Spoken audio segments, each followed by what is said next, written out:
Good afternoon, everyone. Welcome to the Specifying Practice Group webinar. Our topic for today is word processing tips and tricks.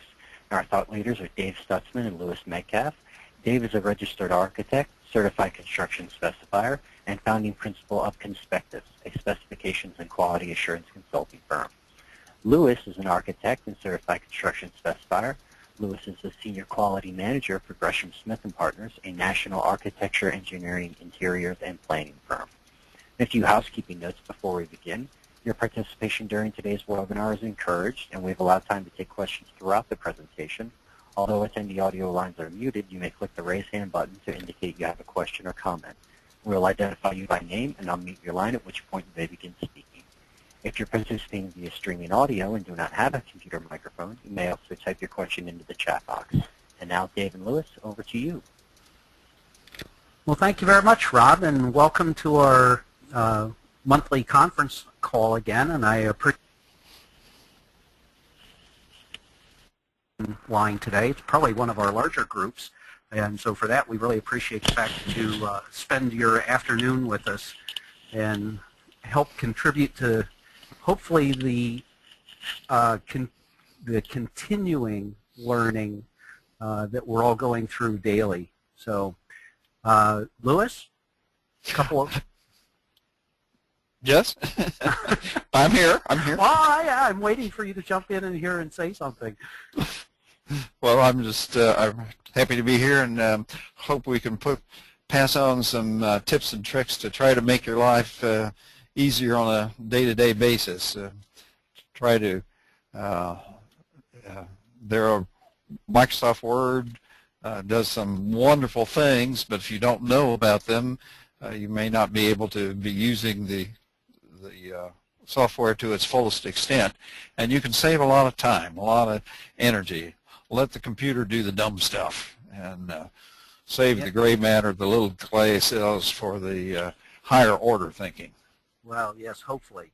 And to start today's session off, we put together, I think, Rob, you have this in 2 questions.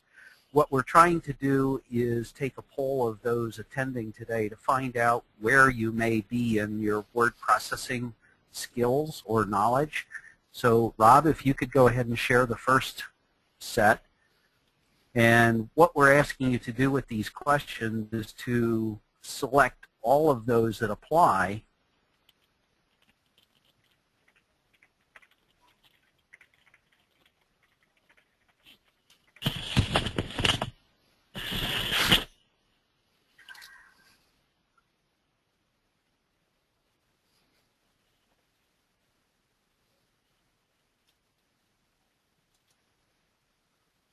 Okay, we have about half of you that have weighed in here, so if the rest could get your answers into these, that would be a great help.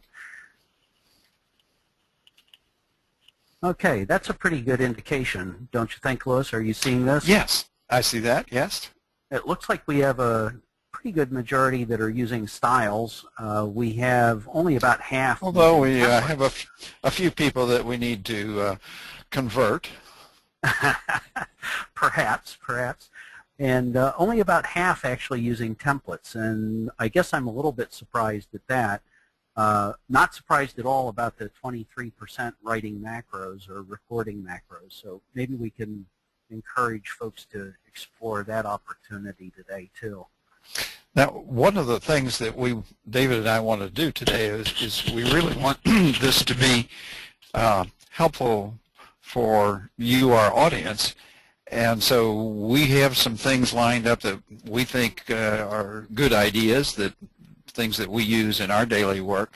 But if there are specific questions or problems that you're having, please, by all means, let's make this interactive and send us a chat question or raise your hand and speak to us, and we'll try to deal with it.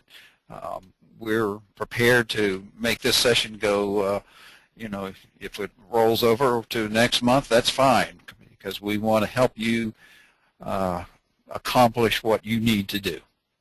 And we want to see what you can teach us, because certainly we don't know everything.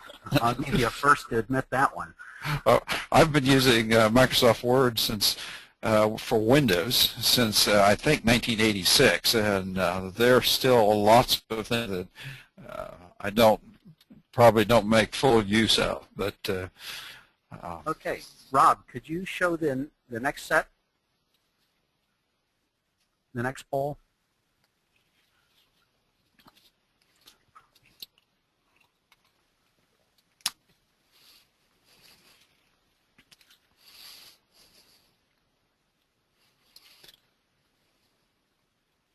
Okay, it looks like nearly everybody has migrated over to Word 2007 or 2010. That's pretty, I'm actually surprised at that. I will tell you, I am a holdout. I am still using 2003 only because I think it's easier to modify that program than it is 2010. And we only have, I don't know what that 1%, maybe one person. It must be one person. Must be Tommy Smith. Or not to embarrass anybody, but maybe Julie Brown would not be caught dead using Word. So there are still some holdouts using WordPerfect or some other thing. So that's good too. And I hope you can get something out of this if you're not using Word. But I think some of the concepts will apply regardless of which word processing system you're going to be using. Yeah, most of the word processing systems will do the same thing. The only difference is how the controls are set up. You know, what you have to do, what buttons you have to push to get it to do what you want it to do. But almost all of them will do the same things. Okay. We already have a question from Brother Sheldon. Or a comment. Sheldon says, specifiers expect contractors to know how to use their tools, yet many don't take the time to use their own tools. Ah. And of course, go ahead. And of course, my old pal Tommy comments that he did convert, yeah, and yes, I can aver that he did. I saw him go through the agonies of switching over from DOS to Windows. To Windows, okay. So it sounds like maybe everybody at least is in the 21st century and off of DOS. I don't know that we're going to go backwards at this point. Okay, the first couple things that we had on the agenda were to go through basic style information and templates. And since most everybody is using styles, I don't want to spend a great deal of time on that. But we will try to touch on templates. Now, in Word, I'm working in Word 2010, and I don't know if you're seeing the entire screen, but I've got all kinds of files here open because I wanted to be prepared. I also have 2003 open with several files, and if anybody wants to see something specific in 2003, we can try to accommodate you if you want to just chime in with whatever comment that you have. Okay, so with styles in 2010, and 2007 is similar but not absolutely identical. You can get to the styles window that I just opened up by going to the drop-down part. You don't have to be working just in the home ribbon here. So if you open up the drop-down, one of the nice things that you can do is you can show just those styles that are being used. And now you're going to ask me where that button is.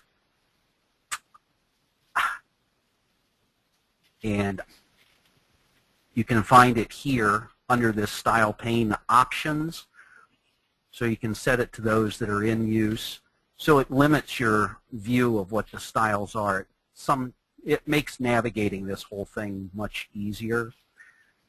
The first thing that I would suggest you do to get familiar with the styles and templates, if you're working with MasterSpec or if you're working with some of the other MasterSpec systems, is just open up a section and manually try to change it into what you want it to look like.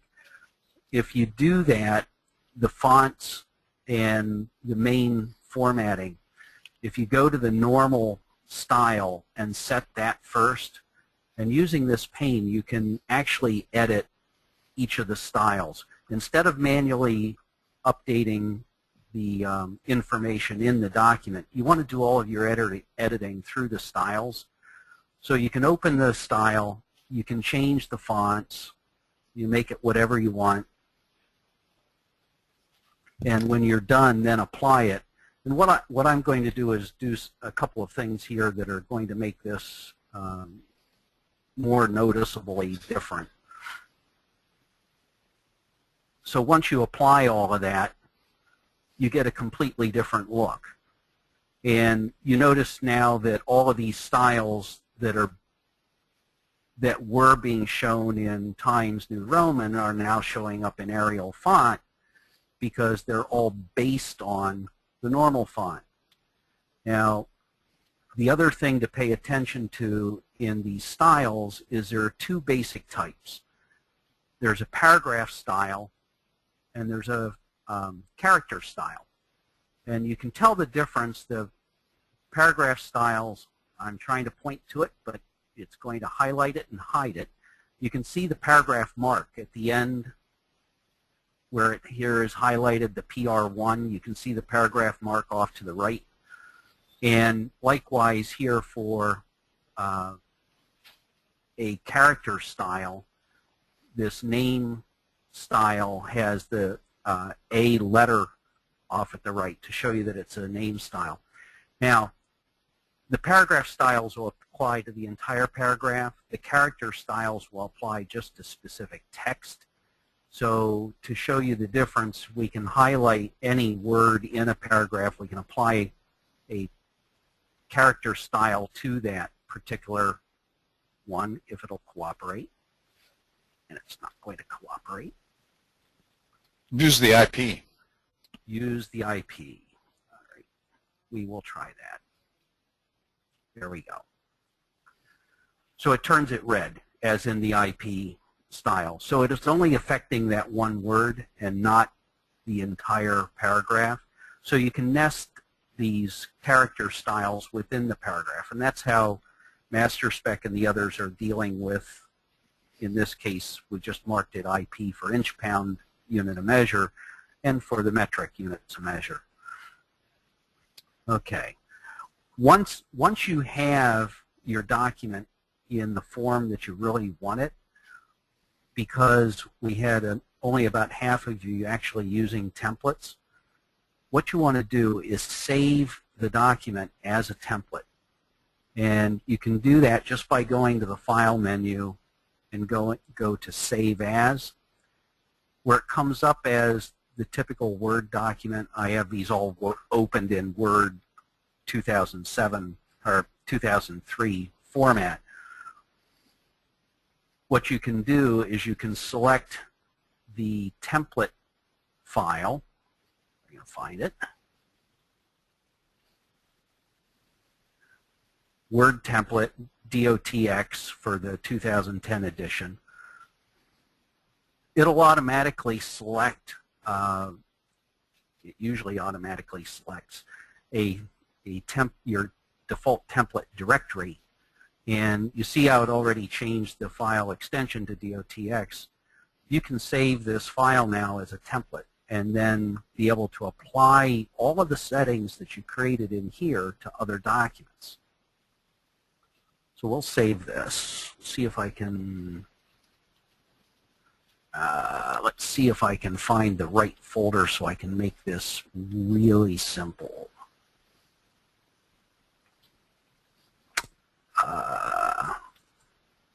We're going to put it into the default template folder. Okay, and we'll come back to that one. But now, just to show you how you can deal with templates and really take advantage of some of the power that you get with templates, is that we can apply other templates to this same document. And we don't have to do anything other than apply the template.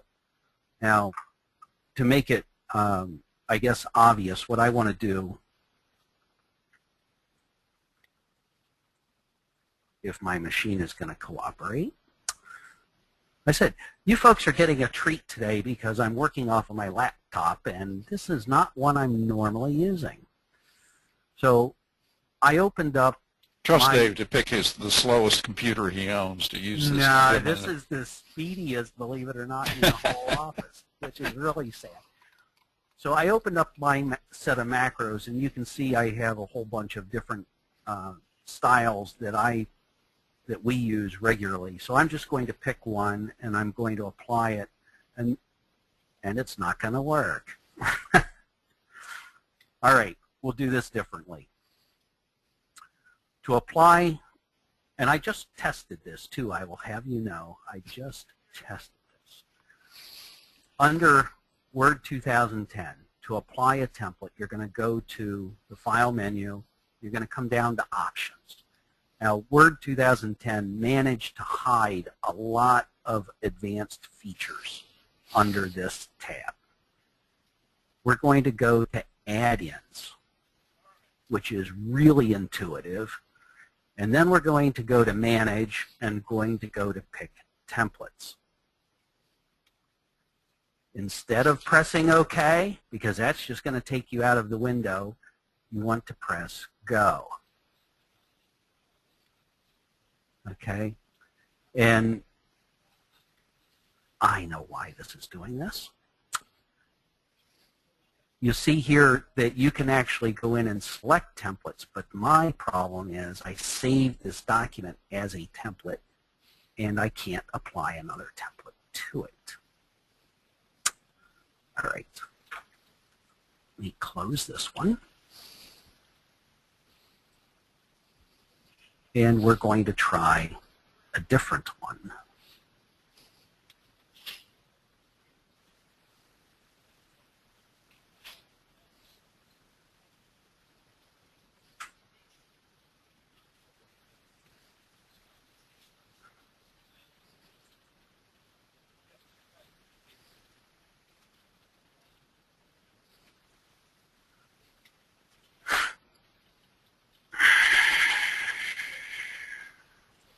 Going to open. Okay. You have to pardon me because it looks like I'm having more difficulty with this than I would like to have. Let's start over here. So we created the template. We're going to go to File, and we're going to go to Options, Add-ins, Manage, Templates, and Go. Okay, so now we have the ability to be able to go and select one of the templates that we just created. Here's the one that we modified and saved, so we'll pick that one. And we'll remember to check this where it'll automatically update all the styles in the document that we're looking at in the background to match all the styles that are in this Save template. Press the button, and there you have it. So we didn't have to do anything special to this document to be able to apply that template other than to attach the template to it. And if we want to change and go to a different template now, we can. And so instantly change the look.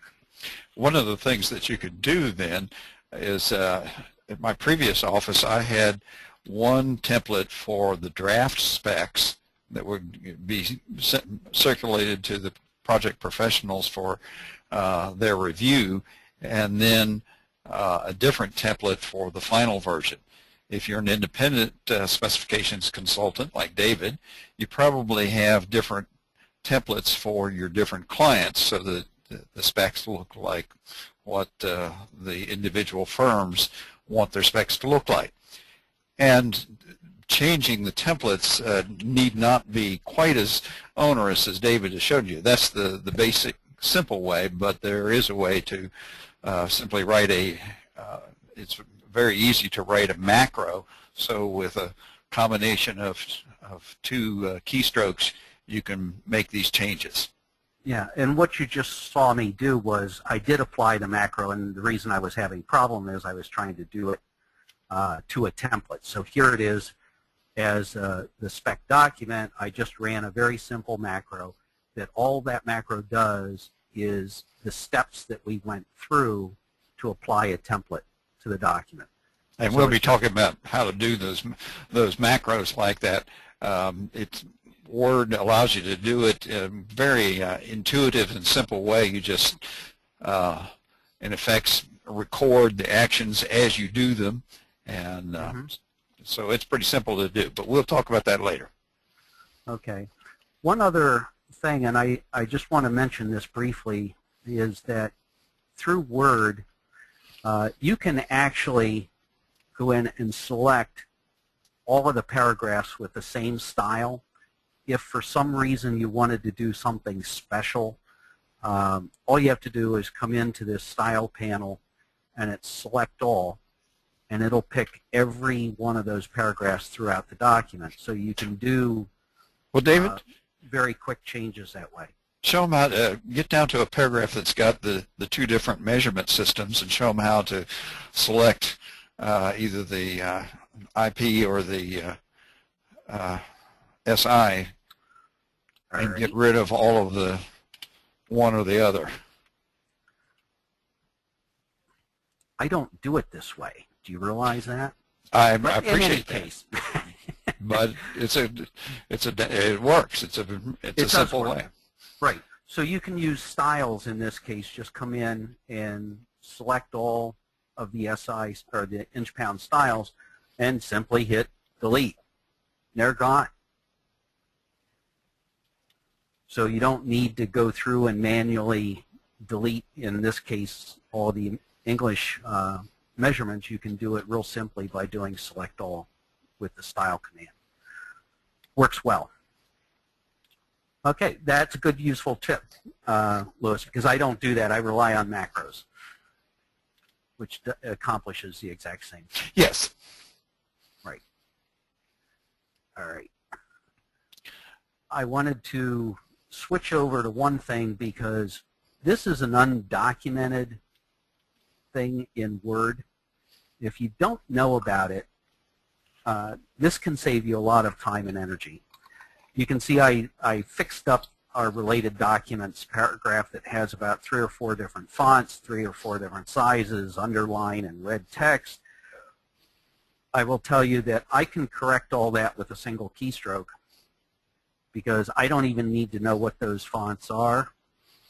Because this paragraph is set by a style, and you notice another trick I use, I work in the margin. Because I can double click out in the margin and select the whole paragraph. Once I have it selected, very simple keystroke, Control, space. And it resets all of the fonts to the underlying paragraph style. So you can wipe out a lot of sins just by doing that. And just to show you again, here's a couple more examples. And it's just Control, space, and it resets everything. And then highlight that subparagraph 1 there, David. Paragraph 1. This one. Yeah, now press Control Q. Oh, sweet. And what that does is Control Q returns the paragraph to the master style definition. Master spec, for whatever reasons, puts a little extra space before the first subparagraph in each under a paragraph, and that's idiosyncratic. It's not in the style, and so when you press Control Q, it returns it to the basic style definition, which does not have any space before it. You're right. It's not in the style, but Louis, I got to show you something because I just discovered this one. Anybody use this? Is Word 2010 only, as far as I know. But let me tell you, if you're working in 2010 and you make this setting, 2003 actually recognizes it because I was experimenting with it. Well, almost everything in Word are basically macros that are behind the scenes. So yeah, if you work it, it'll work. Okay. So here's paragraph level 2, the number 1 paragraphs. Okay, and if you open up the paragraph settings, you notice what you can do now. You can set this 12 points before, and oh yes. don't add space between the same paragraphs. And this accomplishes the master spec default spacing, but now you no longer need a macro to go through and set it. Okay.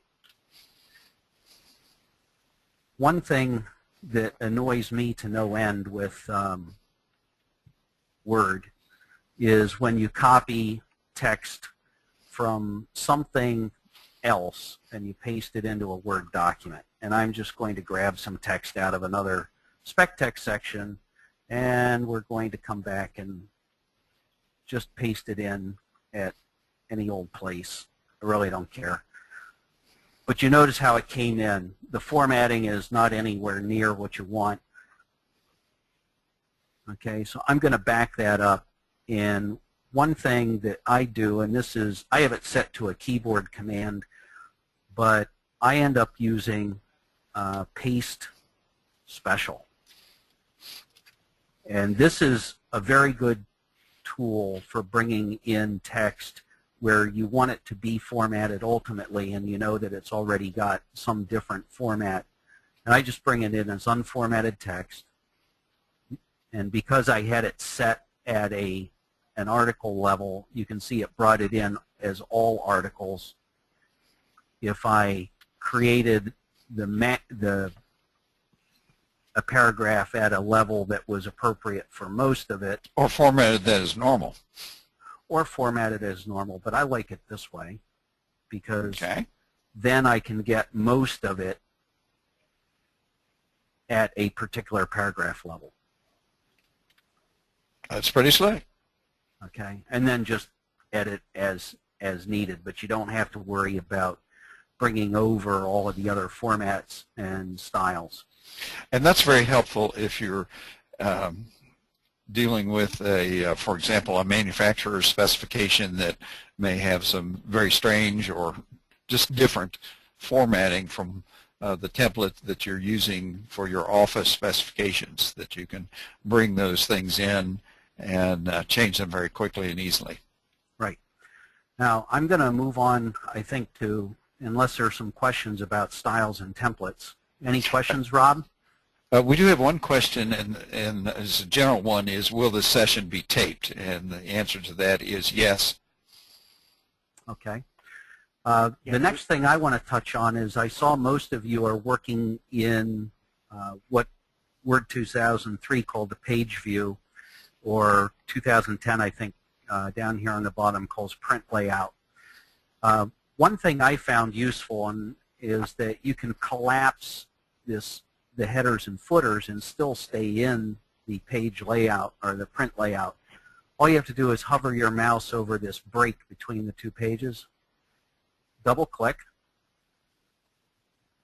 and the header or footer is still there. It's just hidden. The white space is hidden. So you don't have to keep scrolling through all of this white space. If you know the header footer is right, you really don't have to continue to look at it.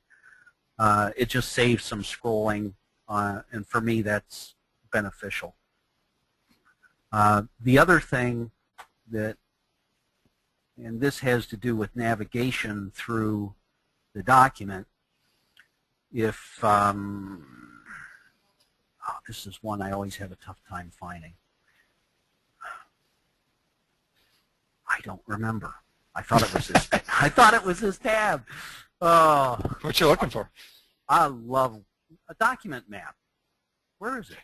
There. No. I thought you just had it. Well, I do it all by keyboard. Right. Oh, okay. Sorry. Where is it? I forget. I don't use the document map much, so. I'll find it. Okay. Meanwhile, I'm going to do this in a keyboard command.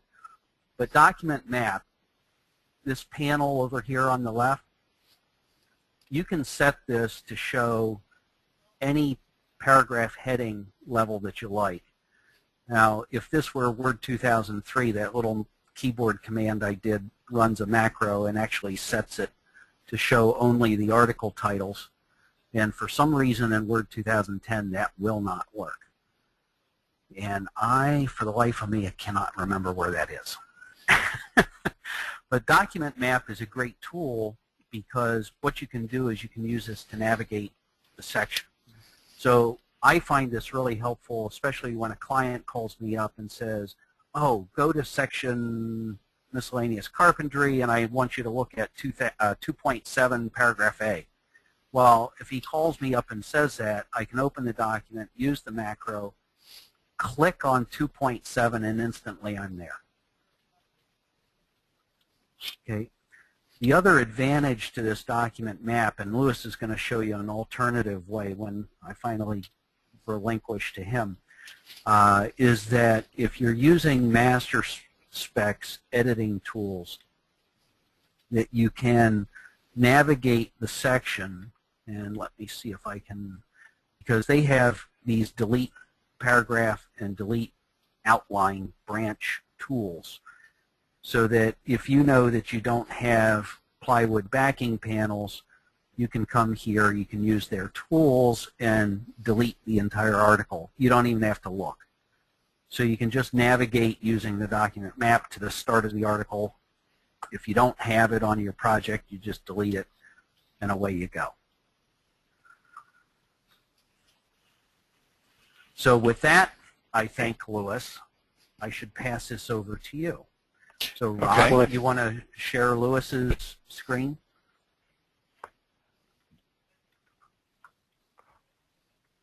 Sure.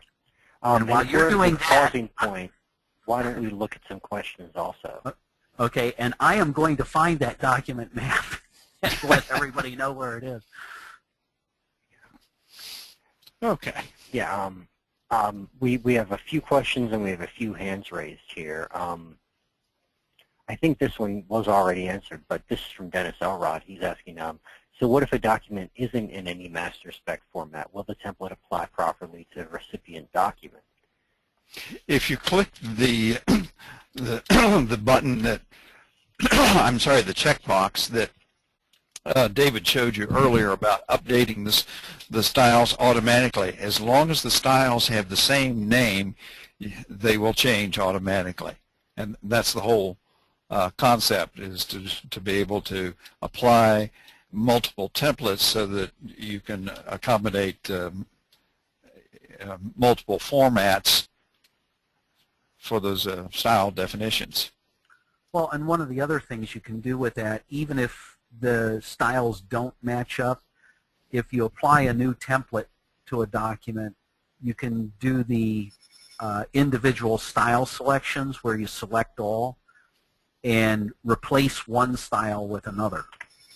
Yes, and there's also a way that if you've got a style in another document that you really like, well, I'll show you how to do that if I've got the screen here. First we have to look at my beautiful grandchildren, 2 of them, and then we'll go to a sample document. Now I'm looking at it in outline mode, and so you don't have all that stuff. Let me go full screen and go back to print layout, and then we're going to click on this little down arrow here that shows our styles. There we go, style window. And if you go down to here and click on the Manage Styles button, and then click on the Import Export, it allows you to open a different document and transfer a style over. So for example, this is, I'm going to copy it over and we're going to overwrite it, say yes, and we close, and now that style that is not in a regular, for example, master spec section is now in here. And so what you can do, so that's a way of getting a new style into a document that you wouldn't otherwise have. Another way is simply to, if you copy a paragraph from another document that's got the style that you like, as long as it has a different name, you can simply copy the whole paragraph import it into your new document, and then that style will be in the new document.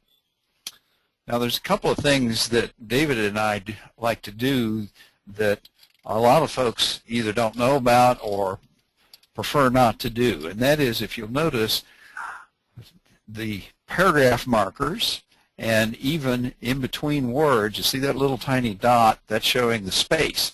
So if I have 2 spaces in between a word, I can tell that it's there. And there are a couple ways to do that. This paragraph marker, if you show or hide, it makes those things appear or disappear. And if you ever get into a situation where the paragraphs just look funny and you're having trouble figuring out what's wrong with them, turn that guy on and it will show the non-printing characters or formatting characters. Another thing that you can do is to show the text boundaries, these little dashed lines that show the margins. And the way that you do that is you go to Word Options, Advanced, and we scroll down to Show Document Content, and show, and you click the thing that says Show Text Boundaries. So if I unclick that, see what happens is those boundaries go away. Like I say, I just like to see all that stuff because to me it gives me more control, or I feel like I have more control over what I'm doing. But then it's Word. You don't have control. But then I'm the kind of guy that enjoys driving a manual transmission car from time to time too. Okay. Now what I was going to show you is there are different ways of looking at the document. This is the print layout that shows pretty much what you would see if you were in print preview. It shows the headers, the footers, and the margins. If you press the one on the far right called Draft, it's more like a continuous roll of paper. Now you notice this little dotted line here, that's a page break. So you do see page breaks, but they're not quite as dramatic. But the system that I like to use for editing specs is the outline view. And in outline view, you can choose what level you can see. So you can see the whole structure of the document, and it gives you a real good feel for the hierarchical nature. I learned to outline in the 3rd grade, and man, I just have always loved it. When my mother was still living and I was writing letters to her, I would write them and I would outline them first before I wrote the letter. But anyway. No wonder you're a specifier. Absolutely. Yeah. Yeah, with some people it's a living, with other people it's a way of life. Okay, but if we go to the level 2 that shows just now the parts and the article headings, this section is formed metal wall panels. And we have a couple of options here in part 2. We have exposed fastener type and the concealed fastener type, metal liner panels that you would use. So let's say that we don't need this one and we don't need that one. If I hold down the control key, I can, no, that doesn't work. So we pick that one and we blow it away, and we pick this one and blow it away. And then to edit this one, I can then double click on that plus sign, and it will either expose all of the subordinate text or hide it. So that, again, if I want to, for example, if I'm doing a project for a public agency and they don't allow me to name names, if I click on that plus sign, it picks all the subordinate text. And again, I can get rid of it. So we can get rid of the manufacturers very quickly, and we're back to the basic text. So that's a very helpful thing. Now, and then you can promote column while you're in outline view. If you grab the sign and move it over, you can promote it to a different level. The problem with MasterSpec is the way the styles are set up, it doesn't renumber. So let me show you how to do that. We have to go back to the normal view, and if you put your insertion marker at the beginning of the paragraph, can't be in the middle of the paragraph. At the beginning of the paragraph, if I press Tab, it demotes it one level. Press Tab again, it goes down another level. If I hold down the Shift key and press Tab, it promotes it. So I can go even up to the article level, even up to a part level. Right. So again, it also lets you put breaks in between levels that you probably don't want. I mean, there's no control there, so just be careful if you're using that technique. Right, but it does come in handy from time to time. That's a quick keyboard shortcut. In the old days, you used to be able to press Alt, Shift, and the left and right arrows, but that doesn't work anymore. So again, that's Tab to demote and Shift Tab to promote, to raise the level. Okay, so we talked about that and talked about editing by article. Now, one of the things that drives everybody crazy, and this is something that's not in the MasterSpec styles, is that they will actually, there we go. This happens in MasterSpec all the time, is that you have the article title on one page and the following paragraph on the next page, so you have a page break in between. The way to avoid that is we go to the article type, and at the home, for paragraph, and go to the line and breaks page, and there's one that says keep with next. And we check that box, and now all of a sudden that means that whatever paragraph that you format in that manner will always be with the following paragraph, and they will not split. You can even use that feature in tables so that your tables don't split at the wrong place. Right. Now you can't modify the style to do that. And exactly right what we did. So I modified the style. I also modified the style so that the article headings are bold rather than plain text, just to make it a little bit more readable. So that's eliminates the page breaks. There's another thing in the paragraph, the widow and orphan control, that is formal MasterSpec style, but if you're doing another document like a report, make sure that you click. And what that does is it keeps the machine from putting a page break between one line at the top of the page or one line at the bottom of the page, so that it keeps the paragraphs together. You can also check this box so that a paragraph will never have a page break in the middle of it, an automatic page break, that is. So that's, and then, wow, what is that doing there? Okay. So that's how to keep things together without insertions. Now the next thing David wanted we talked about doing is talking about automatic text. Now let's go over here. So what you can do is, Autotext is a real handy feature that with short little mnemonic names, you can store text so that you don't have to retype the same thing over and over. So for example, LCM for my initials, and I press the button F3, and there's my name. I live in Nashville, Tennessee, so I have that programmed as auto text. Here's a paragraph that I use frequently in my specifications. And actually, you can store large amounts of text as Autotext. You're not limited to just, a paragraph or a short phrase.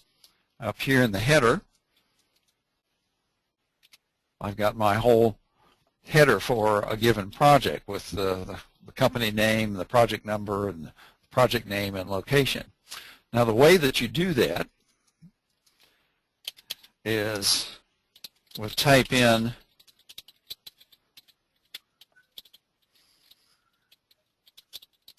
GG. Dear. Yes, GG, of course, for being a good guy. And then we go to save selection as the Autotext, and I'll put in DS for Dave Stutzman. Let's see if it works. DS F3. There we go. So that's a quick way to do it. Now, one of our correspondents actually suggested that in the there's an autocorrect thing, so that if I start to type a word with an incorrect spelling, such as you notice how I got the E and I backwards, it automatically corrected that. Our correspondent suggests that you can actually put those little things in the Autotext, and so that as you're typing, you don't have to press the F3 button to access the Autotext. But that's not something I've done. One of the great things about all Windows programs is that there are lots and lots of ways that you can customize it for your individual preferences. I know some people who never touch the mouse, other people who use the mouse for almost everything and type with one hand on the keyboard and the other hand on the mouse. That's the great thing. And one of the things that we would like to encourage you to do is open up the Word options and go through these options and experiment with them and see what works for you and what doesn't work. The Customize is one I have moved. For example, that Autotext feature is one that I use a lot, so I have moved it up to this, I forget the toolbar up here, the name of it, but I can also do some other things, the open and close a file. I put that up there, a new file, so that you can play with the computer and see what you can learn out of it. So I think that brings us to the end of my section. Back to you for keyboard commands, David. Oh boy. DS, there you go, see? David Stutzman, good guy. Ah, I see that. Man, I could do that all day. That's scary. Oh. Okay, Rob, are you sending it back over? Rob. Oh dear. Oh, there we go. All right. Sorry about that. I promised you I would find it. That's all right. I promised everybody I would find it. My problem was Word changed what they called it. Okay, so it is here under the View tab. It's now called Navigation Pane and not Document Map. So there's the button, turns the Document Map Navigation Pane on and off. And then you can select the levels just like Louis was doing for the outline view, same thing. So you can either show all, which is down to level 9, or pick your poison for anything less. All right, keyboard commands. Keyboard commands are actually pretty easy to set up. And I'm back in the options window, and this is under, I believe it's under advanced.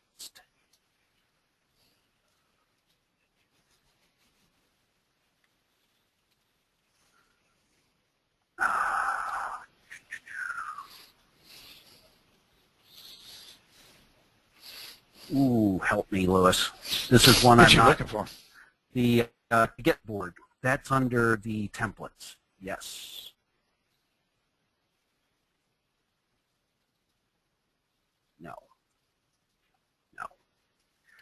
Okay.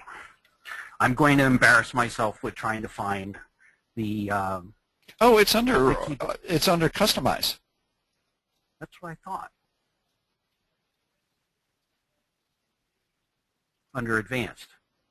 Yes. Okay. How about you do this? Can you look for it, because I can't remember now, and I just did try to do this. Yeah. The one thing that I wanted to show you is after. Well, in the earlier versions, if you go to the Options button, there's a section for Customize. Under Options. Yeah. I'm not in 10. I'm in 2007. Right, and this is not it. But I did want to say, if anybody and that's is where using the keyboard shortcuts are.